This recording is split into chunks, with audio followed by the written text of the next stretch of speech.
丰台碧外内台东往回绿岛甲红头树的船帮伫咧过道拢停驶啊，民众渔民是赶紧甲船绑好岸，调去别位靠。若屏东东流线也确定后礼拜2到拜3交通船拢停驶。三班仔船紧调到拖车顶边，准备要离开港区，送到更加安全的所在。风台花甲沙继续瓦群，离一中道已经变做强烈风台。台东烂树已经有断影，而且影悬2公尺。台东富工渔港渔民早起赶紧清船床，也有驾驶啊绑好岸。你个什么高价？什么几工无啦出港？才一礼拜啊。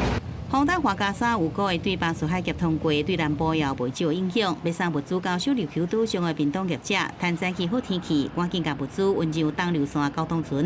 因为已经业者讲，下礼拜2、3、24交通船会停开。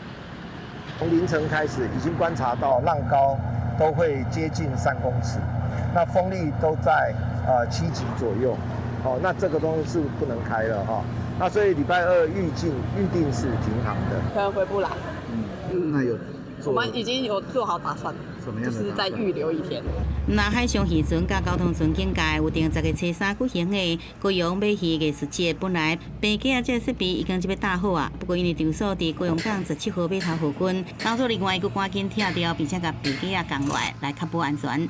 棚房基本上它是可以做升降的，包含像外面整个的绳索都在加固，然后棚房整个降下来之后，整个外围都还是会配置所谓的10吨，然后让它整个的配重可以得以就是很安全。风台看起来真凶猛，河南部各县市唔敢大意。阿里山新林铁路也公告，22早起10点开始，加去到阿里山的5车次有进行停驶，23到24是全线停驶。